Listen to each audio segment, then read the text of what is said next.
Hello दोस्तों, मैं आपका दोस्त आपका टीचर आदित्य सर। आज हम लोग स्टार्ट करेंगे बीएचयू बीकॉम एंट्रेंस 2013 का पार्ट 3 का बी हिस्सा। पार्ट 3 के ए हिस्सा में हम लोग क्या किए थे, क्वेश्चन नंबर 61 से लेके क्वेश्चन नंबर 75 देख चुके थे।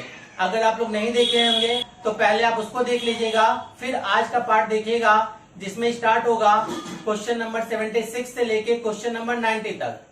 तो चलिए स्टार्ट करते हैं क्वेश्चन नंबर 76।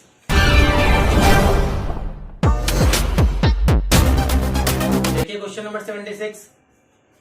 एक रेलगाड़ी पी स्टेशन से क्यू स्टेशन 60 किमी प्रति घंटा की गति से 45 मिनट में पहुंचती है। ध्यान समझिएगा, यहाँ पे देखिए किमी प्रति घंटा दिया है और यहाँ पे मिनट दिया है, ठीक है। यदि इसकी गति 6 किमी प्रति घंटा कम कर दी जाती है तो वह क्यू स्टेशन से पी स्टेशन पहुंचने में कितना समय लेगी? 40 मिनट, 50 मिनट, 60 मिनट, 30 मिनट। तो आइए इसका सॉल्यूशन को देखते हैं। ये सबसे पहले तो देखिए दिया हुआ हमारा चाल जो दिया है वो दिया है 60 किमी प्रति घंटा और समय जो दिया है वो मिनट में दिया है। तो सबसे पहले इसको किमी प्रति घंटा को मीटर प्रति मिनट में बना दीजिए इसको। तो देखिए 1 किलोमीटर में 1000 मीटर होता है, 1 किलोमीटर में 1000 मीटर होता है और 1 घंटे में 60 मिनट होता है, ठीक है।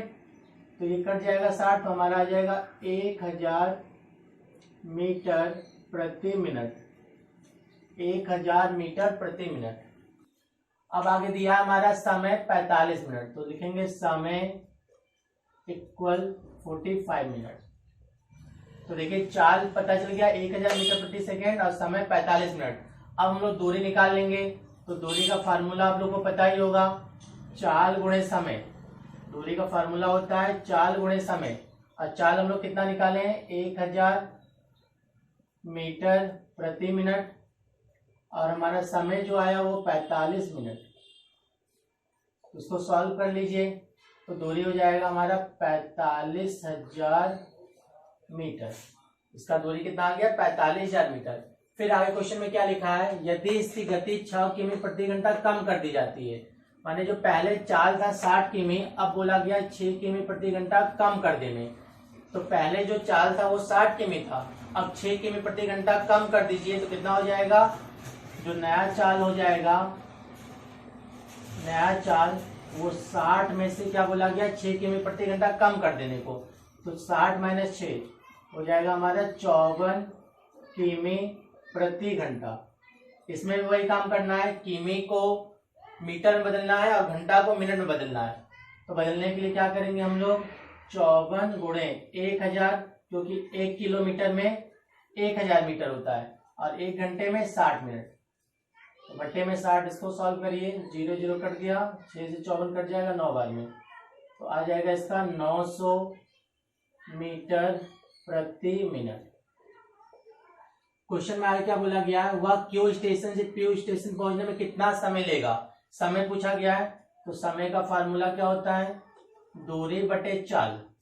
समय बराबर दूरी बटे चाल। दूरी देखिए हम लोग पहले निकाल चुके हैं 45,000 मीटर, 45,000 मीटर और चाल जो नया आया है वो कितना आया है 900 मीटर प्रति मिनट।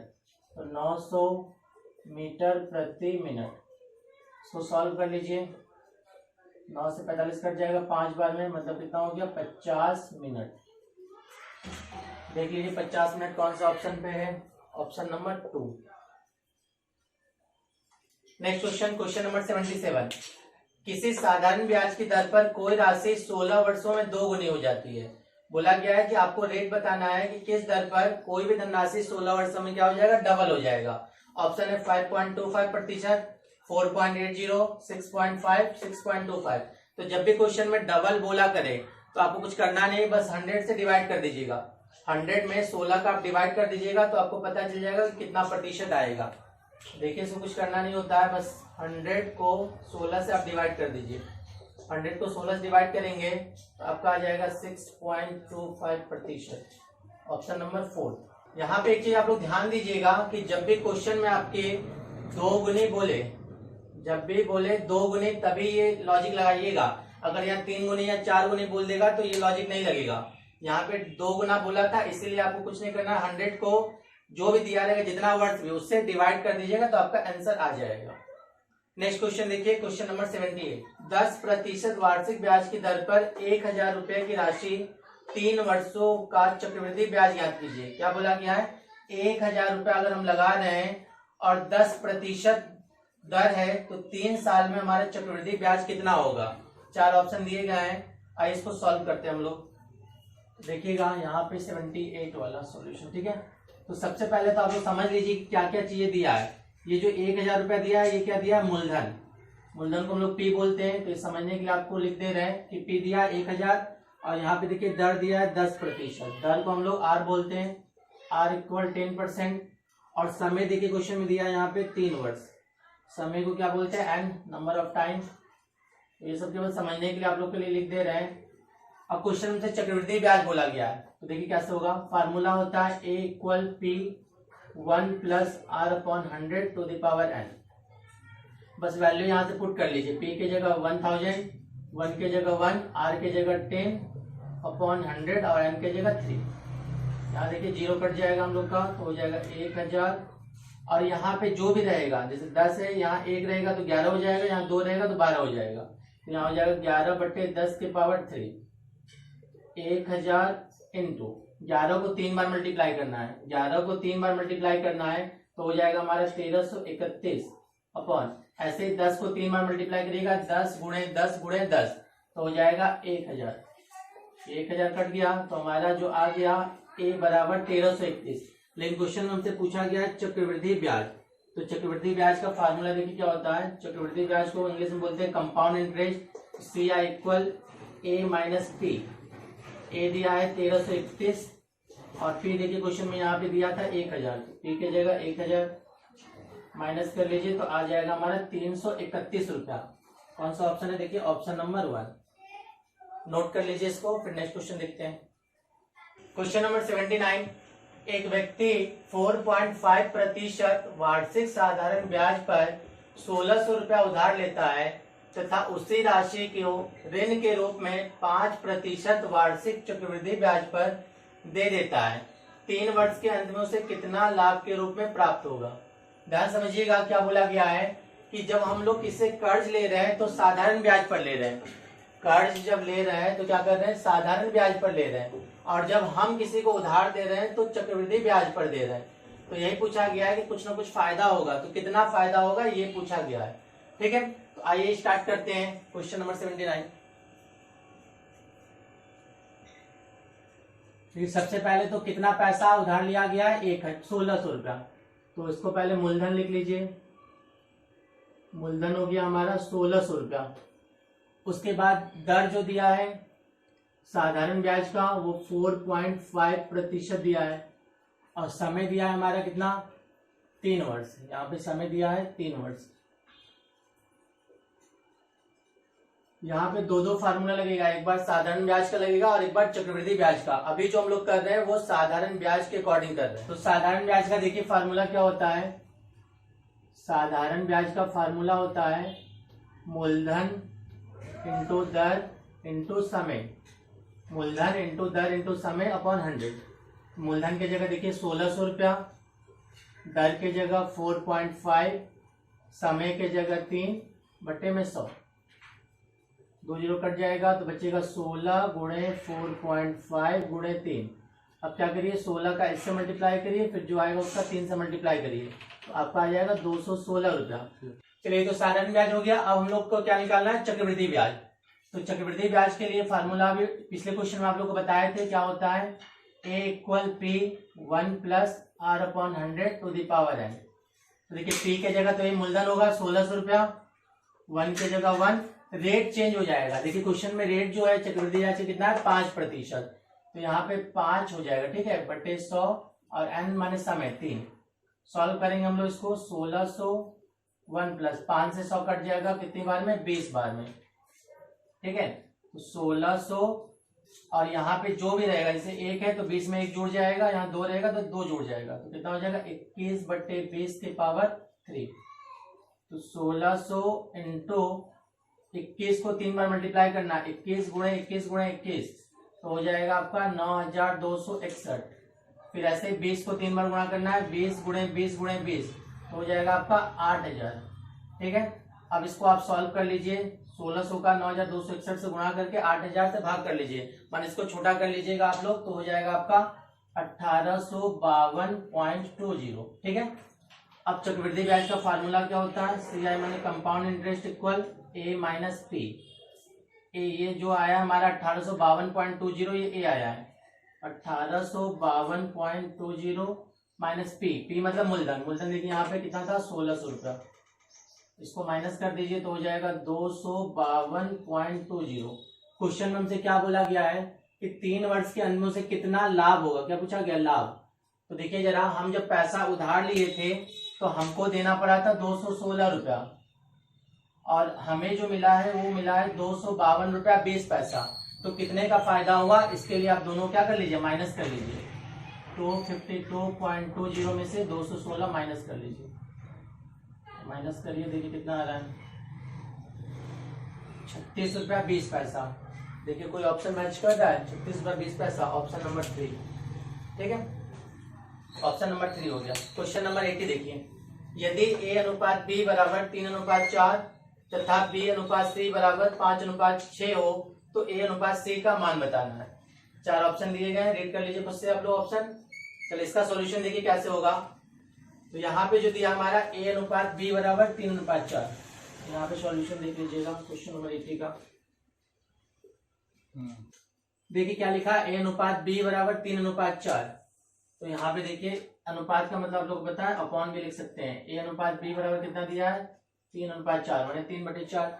फिर लिखा है B अनुपात C, मतलब इंटू B अनुपात C का 5:6 इंटू 5:6। सॉल्व कर लीजिए, आंसर आ जाएगा।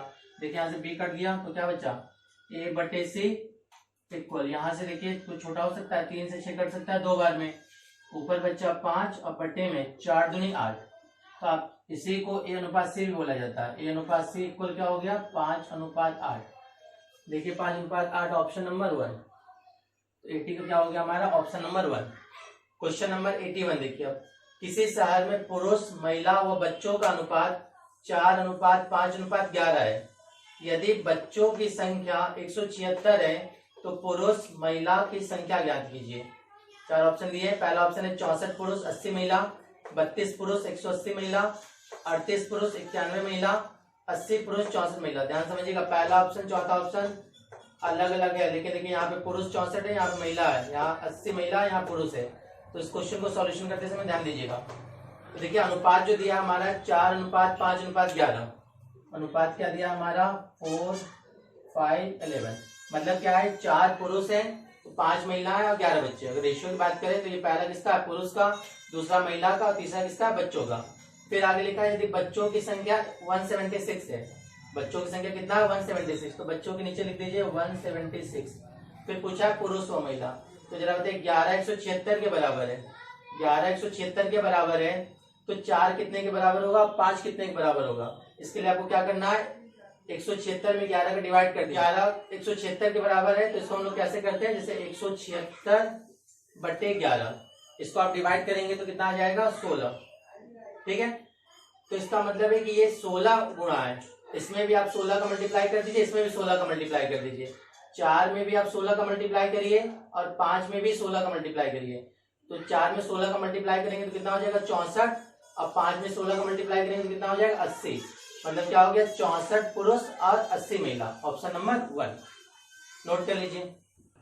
चलिए देखिए, आपको स्क्रीन पे क्वेश्चन नंबर 82 दिख रहा होगा। 82 जो क्वेश्चन है वो आपको खुद से करना है, 81 तक हम आपको बताएं, 82 स्क्रीन पे दिख रहा है, इसको खुद से करिए आप।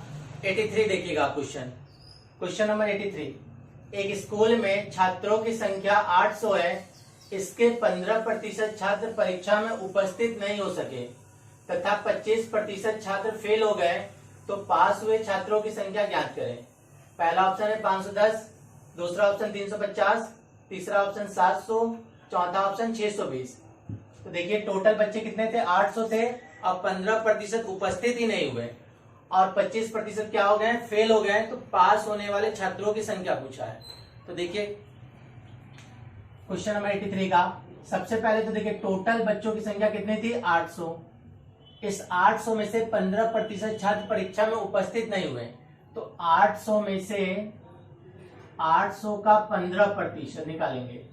800 का 15% निकाल लीजिए तो कितना हो जाएगा 120। ध्यान समझिएगा, टोटल 800 बच्चों में से 120 बच्चे तो परीक्षा में ही नहीं बैठे, तो बच्चे कितने 680। तो 680 छात्र परीक्षा में बैठे। टोटल कितने बच्चे थे 800 थे, जिसमें से 15% छात्र परीक्षा में नहीं बैठे, तो कितने बैठे एग्जाम में वो आ गया आपका 680। अब 680 में से भी क्या लिखा है 25% छात्र फेल हो गए, तो 680 का 25%, क्या करिए 680 का 25% निकालिए तो कितना हो जाएगा हमारा 170। तो टोटल 680 बच्चे एग्जाम दिए, जिसमें से 170 बच्चे फेल हो गए, तो कितने पास हुए माइनस कर लीजिए। तो माइनस करेंगे तो कितने हो जाएंगे 510 बच्चे। Option number 1। तो 83 का क्या हो गया हमारा ऑप्शन नंबर 1। नेक्स्ट क्वेश्चन देखिए, क्वेश्चन नंबर 84। यदि चीनी की कीमत 25% बढ़ती है तो चीनी के उपभोग में कितने प्रतिशत की कमी की जानी चाहिए ताकि चीनी पर कोई अतिरिक्त खर्च न आए। क्लियर है?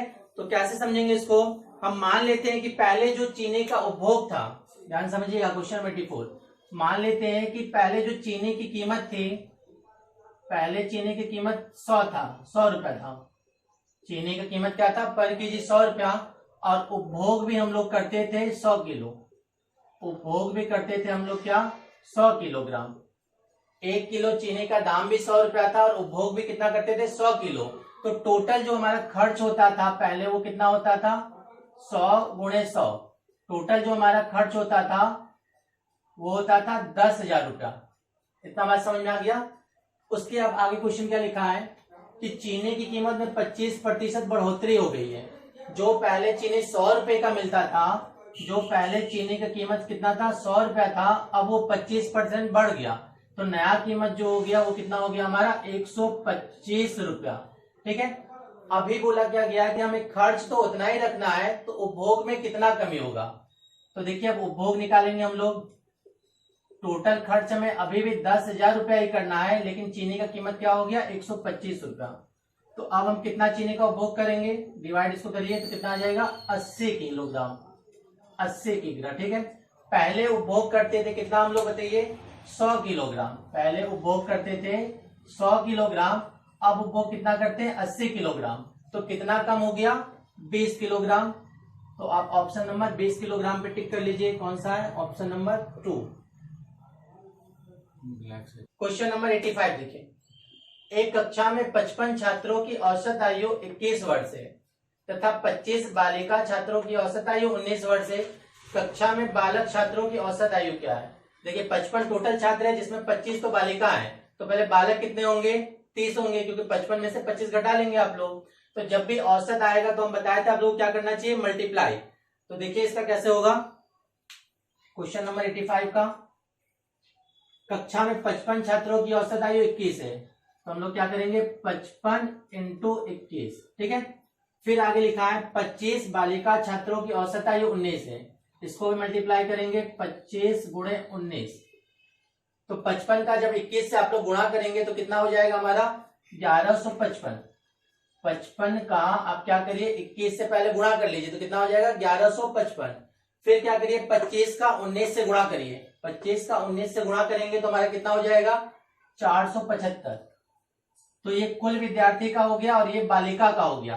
तो शेष जो बचा वो क्या बचे बालक, तो इसको माइनस करिए, कितना शेष बचेगा 680। ध्यान समझिएगा, बालकों का कितना बचेगा 680 और टोटल बालक कितने हैं 30, क्योंकि 55 में से 25 जाएगा तो कितने बचेंगे 30। अब 30 का आप क्या कर लीजिए 680 से डिवाइड करिए। 30 का 680 से जब डिवाइड करेंगे तो देख लीजिए कितना हो जाएगा। पहले तो ये 0 काट दीजिए आप, ठीक है, फिर 3 का 68 से भाग कर लीजिए, 3 दूनी 6,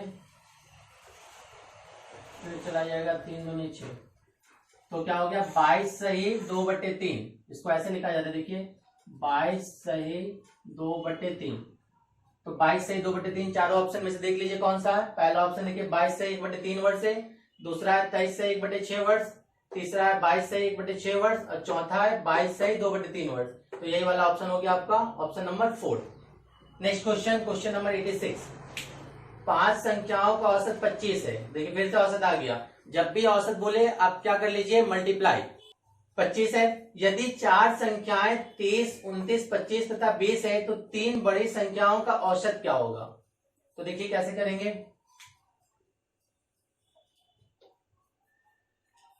5 संख्याओं का औसत 25 है तो क्या कर लीजिए, पहले 5 गुणे 25 कितना हो जाएगा 125। ठीक है, फिर आगे लिखा है 4 संख्याएं, क्या क्या दिया है 30, 29, 25 और 20। इसको जोड़िए जरा, 30, 29, 25 और क्या है 20। ठीक है, 30, 29, 25 और 20 को क्या करना है आपको, जोड़ना है। जोड़ेंगे तो कितना हो जाएगा 104। जरा बताइएगा 5 संख्याओं का कितना था 125 आ रहा था, अब 4 संख्या 104 है तो पांचवा संख्या क्या होगा, माइनस कर लीजिए। तो पांचवा संख्या हमारा क्या हो जाएगा 21। क्वेश्चन में फिर आगे लिखा है 3 बड़ी संख्याओं का औसत ज्ञात कीजिए। तो पहले जो 5 संख्या वो पहले आप लिख लीजिए, 30, 29, 25, 20, 21। ये 5 संख्या, इसमें से क्या बोला गया 3 बड़ी संख्या को लेना है। तो पहला बड़ी संख्या हमारा क्या हो जाएगा इसमें से, देखिए पहला बड़ी संख्या 30 हो जाएगा, दूसरा क्या हो जाएगा 29 और तीसरा क्या हो जाएगा 25। तो क्या करना है, इनका औसत निकालना है। तो तीनों को जोड़ के आप 3 से डिवाइड कर लीजिए। क्या करिए 30, 29, 25, इसको आपको जोड़ के क्या करना है 3 से डिवाइड कर लेना है। तो तीनों जोड़ के जब 3 से डिवाइड करिए तो आपका आ जाएगा 28। ऑप्शन नंबर कौन सा हो जाएगा, ऑप्शन नंबर 3। चलिए इसको नोट करिए, फिर नेक्स्ट क्वेश्चन देखते हैं हम लोग। क्वेश्चन नंबर 87 देखिए, एक उत्पाद का क्रय मूल्य 200 रुपया है तथा विक्रय मूल्य 240 रुपया है, लाभ प्रतिशत क्या होगा। एकदम आसान क्वेश्चन है। क्रय मूल्य कितना है 200 और विक्रय मूल्य कितना है 240, तो कितने का लाभ होगा 40। तो 40 लाभ हुआ, लेकिन क्वेश्चन में क्या पूछा गया, लाभ प्रतिशत। तो लाभ प्रतिशत कैसे निकालेंगे वो समझिए। लाभ प्रतिशत का फार्मूला होता है लाभ गुणे 100 बटे क्रय मूल्य। क्या फार्मूला होता है, लाभ गुणे 100 बटे क्रय मूल्य। 200 रुपए की चीज को हम 240 में बेच रहे हैं तो कितने का लाभ होगा बताइए। 200 रुपए की चीज को 240 में बेचेंगे तो 40 रुपए का लाभ होगा। तो लाभ में 40 लिख दीजिए, गुणे 100 बटे क्रय मूल्य मतलब कितने में परचेज किए थे, तो 200 में परचेज किए थे। बस सिंपल सा क्वेश्चन था। 100 से 200 कट गया 2 बार में, 2 से 40 काट दीजिए, 2 से 40 काट दीजिए 20 बार में। तो क्या आ गया आंसर 20%, ऑप्शन नंबर 3। ठीक है, नेक्स्ट क्वेश्चन देखिए। क्वेश्चन नंबर कौन सा है 88। एक दुकानदार कुछ पुस्तकें 4 रुपए में 5 की दर से खरीदता है तथा 5 रुपए में 4 की दर से बेच देता है। उसे कितने प्रतिशत का लाभ अर्जित किया, 45, 33, 25, कोई नहीं। ये क्वेश्चन हम आपको होमवर्क दे रहे हैं, आप इसको खुद से करिएगा। इसका आंसर हम बता दे रहे हैं, आएगा इसमें 4th ऑप्शन, मतलब इन तीनों में से कोई नहीं आएगा, 4th ऑप्शन आएगा। इसका आप कमेंट बॉक्स में बताइएगा कि इसका आंसर आप लोग का क्या आया। ठीक है, नेक्स्ट क्वेश्चन, क्वेश्चन नंबर 89। इस श्रृंखला में अगला अंक क्या होगा।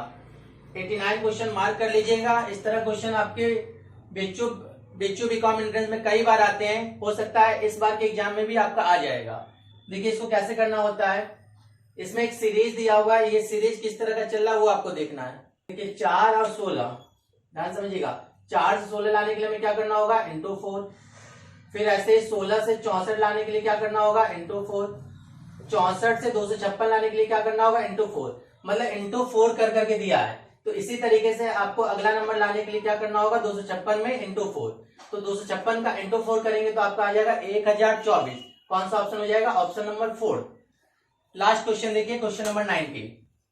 एक संख्या और उसके 2/5 के मध्य अंतर 510 है तो उस संख्या का 10% कितना होगा। 12.75, 204, 85, इनमें से कोई नहीं। तो देखिए कैसे होगा, मान लेते हैं कोई संख्या जो है वो x है। क्वेश्चन नंबर 90 यहाँ पे कर रहे हैं, ध्यान देखिएगा। क्वेश्चन नंबर 90 इसका सोल्यूशन यहाँ है। मान लेते हैं कि संख्या क्या है, हम x माना संख्या बराबर x। फिर क्या बोला गया है, संख्या और उसका 2/5। तो संख्या और इसका 2/5, तो x का 2/5 क्या हो जाएगा 2x/5। ठीक है, एक संख्या और उसके 2/5 के मध्य अंतर, अंतर माना होता है माइनस, अंतर कितना दिया है 510। तो पहले तो हम x का वैल्यू निकाल लेते हैं, फिर आगे क्वेश्चन पढ़ते हैं क्या दिया है। चलिए x का वैल्यू निकालने के लिए आप लोगों को पता ही होगा एलसीएम कैसे करते हैं।